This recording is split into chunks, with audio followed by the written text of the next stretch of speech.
Good day. Welcome everyone that is here to listen to Tara and I's rambling on.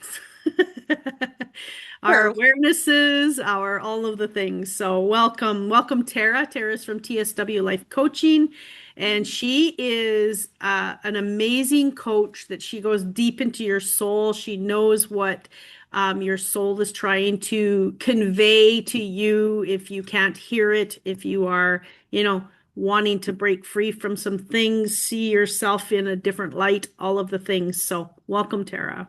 Thank you. Yeah, That's we're quite here. an introduction. Thank you. Oh, I don't always say, I know who you are, I know what you do. I don't always portray it to everyone because I just know you so well. So, Yeah. yes, I always kind of forget that piece, but And not that's everyone fun. is here for the like that have watched all of our morning musings. So some people are new here, so I have to say that. I am Sue. I guess I should introduce myself too. Yeah, I was I gonna. am also a soul coach. I do see the same kind of things as Tara does. I do it differently. We're all different in how we see people's light and the things that need to be seen, felt, healed, all of the things. So, welcome. Today, we are talking about controlling others or the sense to interfere on their path as they make choices, as they live life, as they, guidance that we want to give, all of that stuff. So, that is our topic for today. And I think so many people have such an aversion to the word control. So for me, it's like we were just talking about trying to fix or save. And that is definitely the empath pattern. The Mhm. wounded empath pattern is trying to fix or save people.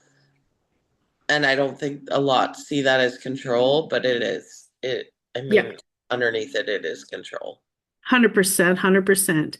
And like we do have beautiful guidance to share. We truly do. Oh, it's funny. I just got it's control in the fact of I just got this visual, so and it made me giggle. It's like putting the bumpers up on the bowling alley, Yep. and so it that probably will more so resonate with people because they're not feeling like they're trying to control, but you are because you're controlling where that ball goes by putting the bumpers up. Yeah. And I just thought that Support. was funny. Yeah. Sorry. And it's guidance and support. Just use this and you'll be fine, right? Yeah. But yeah, there's a space here that um yes, we have guidance to give because we have a story too. We've been through a lot, and I mean everyone's been through stuff. Yeah. And often we take that awareness, that knowing, that space of, ooh, I learned the hard way, so now I want to help you. But there is also a space where it pulls people out of their own guidance, pull or their own awareness, and it enables them to not listen to their own journey, their own story. And it really does pull other people out of their intuition when we're trying to really give them the answers. We can see, and most of us that are really in tune with our soul and our body, we can see where the path is going to lead people, but it's a space for us to understand that they have to navigate it how they need to. If they want to put the bumpers up, they'll listen, or they will take your guidance and use it or not. But it's there for, we want to help people. That's what we're here for. And that's why it's such a like wounded empath pattern because I guess what I got a little while ago was we have such a drive because we know in our soul that we're here to serve. And so it's like that is the strongest cord within us is you're here to serve. And so as we grow up with that really strong desire to serve, we aren't taught how to do that or how to manage that appropriately. So we go into these modes of trying to fix and save everyone, to try to be the rescuer, because it's that desire to serve, which is our soul's desire, but yet we don't know how to do it. So we just go into, which is why so many empaths are people pleasers and give till they burn out or harm themselves because they've just that drive with is part of your soul calling, but we haven't been taught how to use the skills Yeah. Yeah. and use them in a healthy way.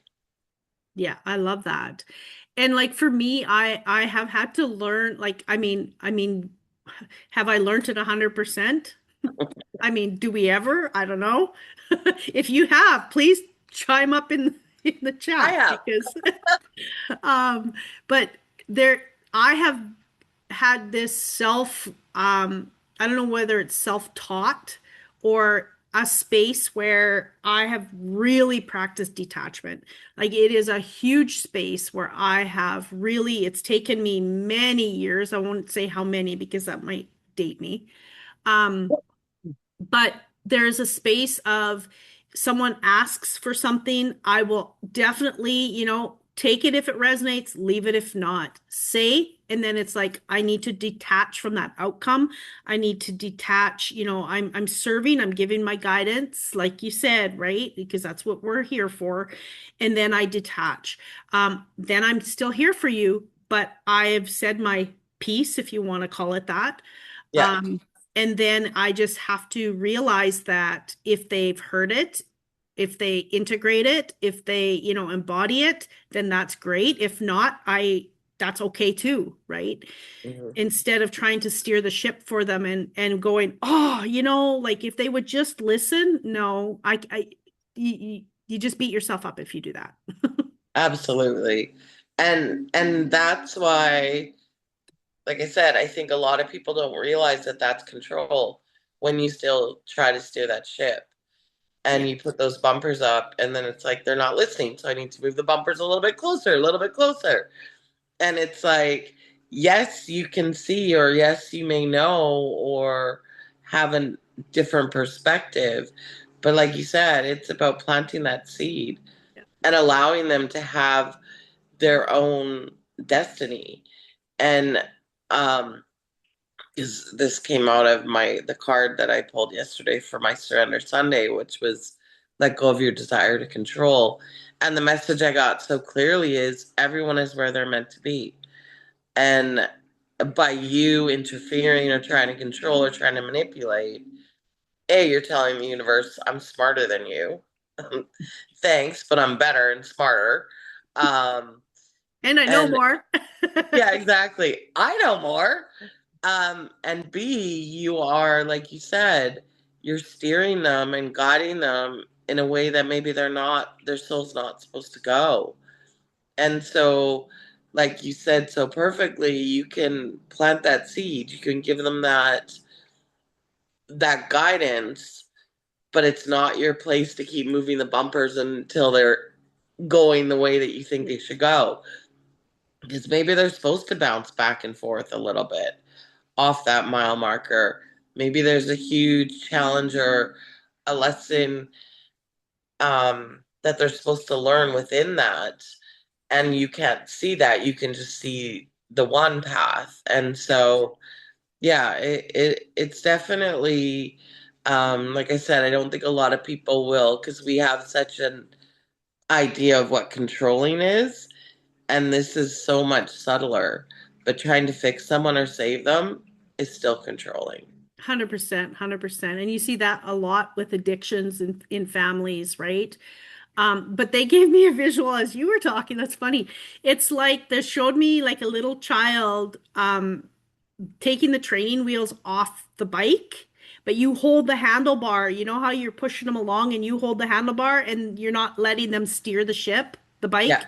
Um, and you just like you don't want to let go because what if they fall? But what if that fall is going to bring them to reality, is going to bring them into their own awareness of going, oh crap, I need to da da da da da da, right? And really listening to their own guidance, their own awareness. Yeah, Yeah. 100%. And it's so, I don't remember what I was going to say. Yeah. Oh, that was the other part that came out of that message yesterday. Squirrel. I knew it was going to come. Yeah. Is that think of your own life. Like the biggest challenges in your life have brought you the biggest rewards. And so by trying to bumper or save or steer for everybody and try to keep them from falling, you're stealing that opportunity for them to get those rewards too. Yep. 100%, 100%. And this is just kind of came into me. It's like I'm divorced and remarried, but in my past relationship, I talked to no one. I told no one that I was leaving. I didn't discuss it with anyone. I didn't ask anyone's opinion. I had to sit in my own crap and I had to sit in my own stuff. But can you imagine if I would have told a bunch of people and they would have stopped me and I wouldn't have realized what my life would be like today, right? Or it would have been down a really bad path because I was already down that path with my own mental health. So it's a space for us to really be able to really listen to how do we grow? How did you get to where you are at, Tara? As a soul coach, knowing to read your soul, like you've had to do that yourself, right? But if people aren't willing to do that, then unfortunately, there's the lessons that have to come through. I'll Yeah. call them a lesson. I don't know. It's life's journey. Yeah. Yeah. It's yeah, I agree. I'm moving further and further from lesson because I think that has a connotation of Yeah. it's so I usually say opportunity or invitation. The universe is inviting you to whatever. But yeah, again, it's the connotation that we have with lesson. It's like, oh, there's a pass fail. No, it's just yeah. And what Go ahead. just came in for me is it's not a lesson, it's reconnection to our soul. Mm, That's what I just got. I'm gonna take that if I remember it. And I'm going to take it. It's because that's what we're moving.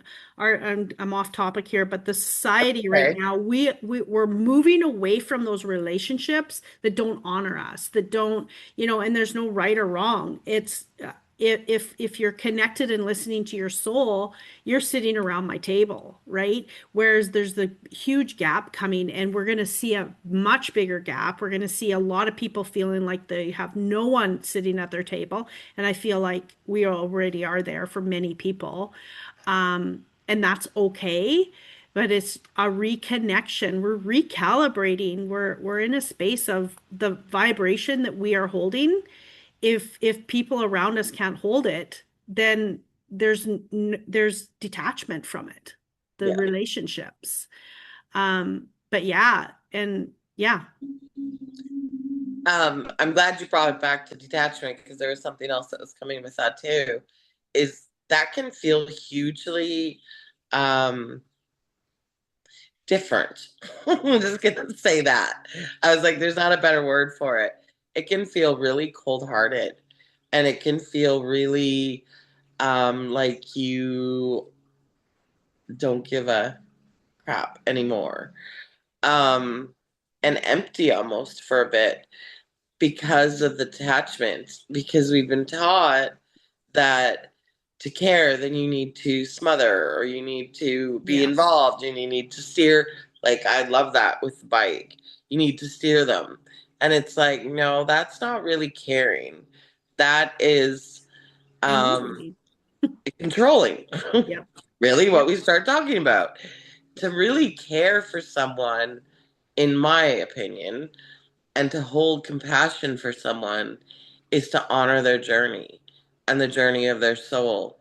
And I always go back to when I talk to people about this, what the yoga term namaste means, which is the light in me honors the light in you. And that to me brings me right to that compassionate place of I don't need to stoke your fire. I don't need to you have a beautiful light in you.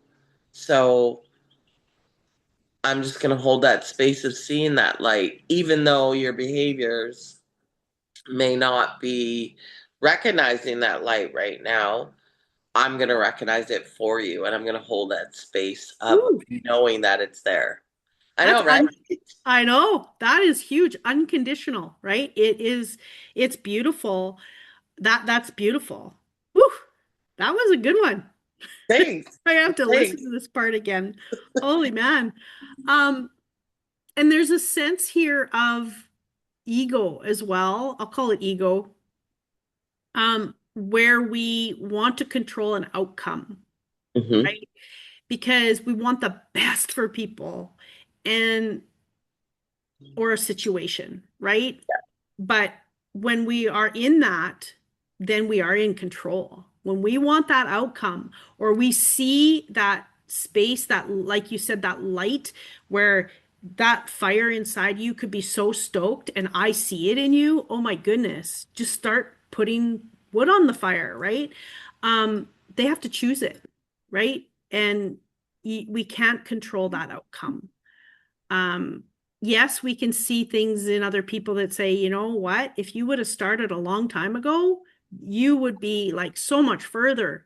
But that's not the issue, right? It's them deciding for themselves.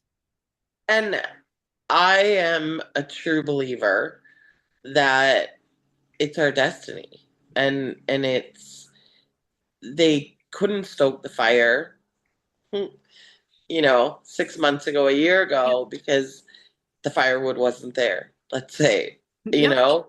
And so they need to do it on their own.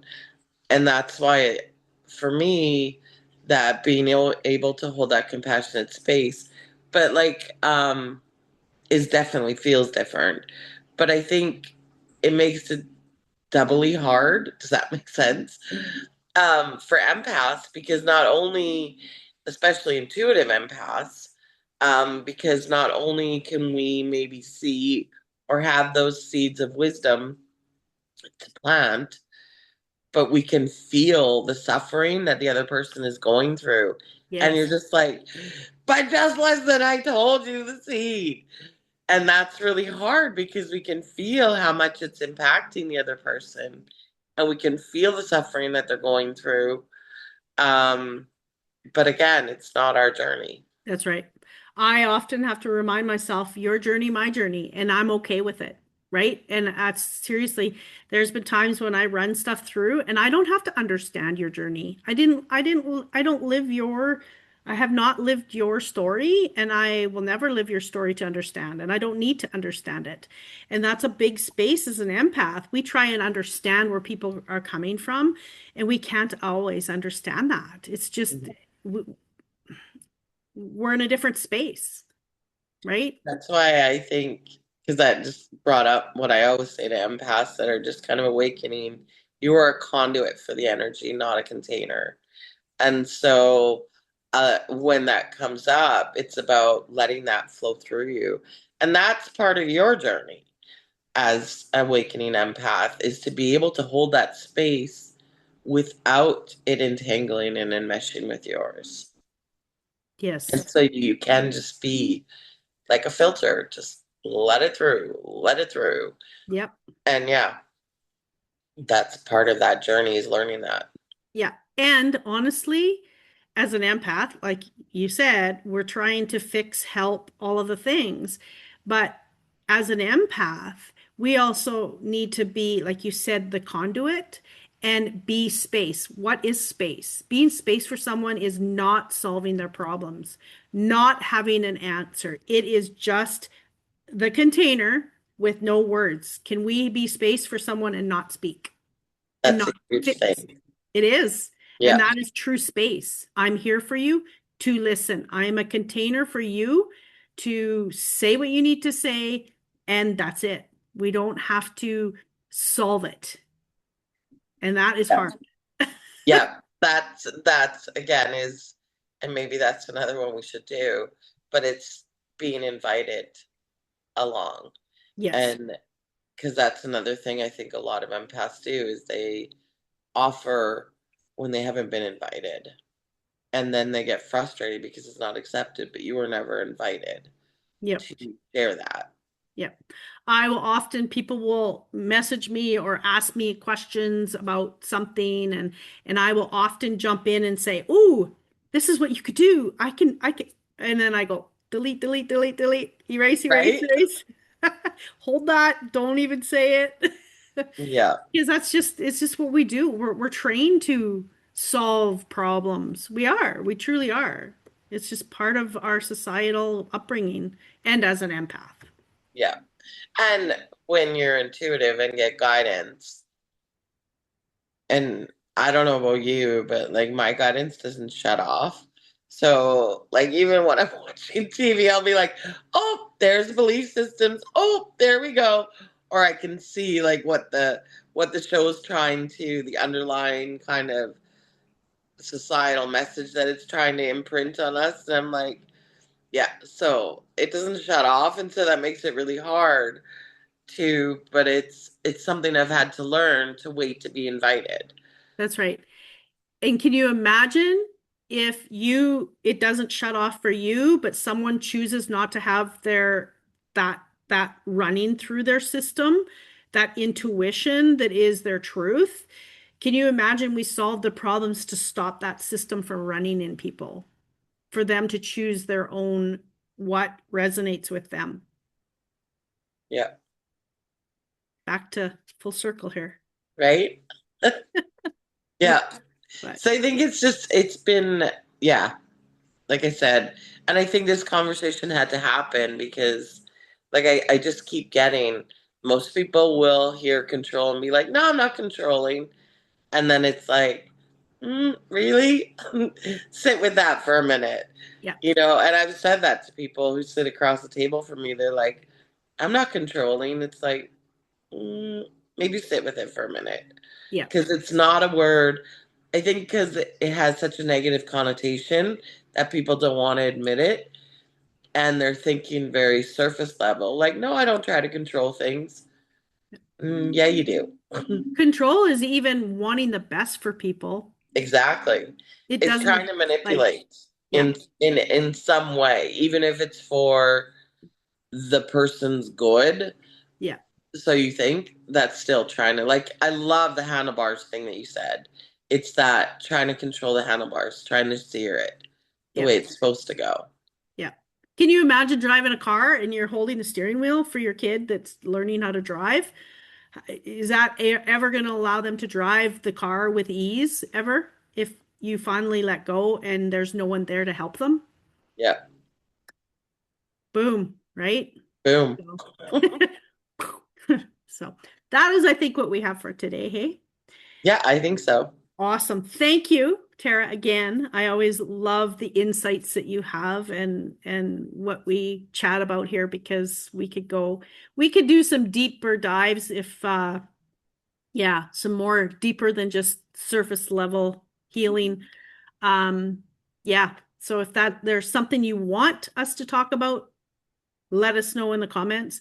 Also, Wednesday nights, we have a thing together, Soul Essence Revival, and it is bringing in the essences of trees, plants, crystals, all of the things. And I read the energy of the room, bring through some things that people are kind of dealing with right now in their life. And then we tie it together and we do healing, and it's beautiful, beautiful. There is probably a link in my description for that. If not, it's on all my socials. It's on all of Tara's socials. It's all pinned everywhere, and websites, so you can't miss it. Soul Essence Revival Wednesdays. It's a live Zoom at 7 p.m. Mountain Time. Thank you, Tara, and you have something else to say. No, I was just gonna Oh, say, and it's so much fun because like our conversations here, it just flows. It flows so beautifully, and it's just, yeah, we like our conversations here. We just get downloads as things come, and so it's such a beautiful space that we have. And I love that we've had people that have come every single week. They never miss a week. And we've have laughter, we have tears, we have aha moments. It is beautiful. So check it out if you are wanting that. And also Tara and I do one in person as well if you are wanting your own very personal one. So that is part of it too. Thank you again, and we will see you in a couple weeks. You bet. Much love. Much love. Namaste.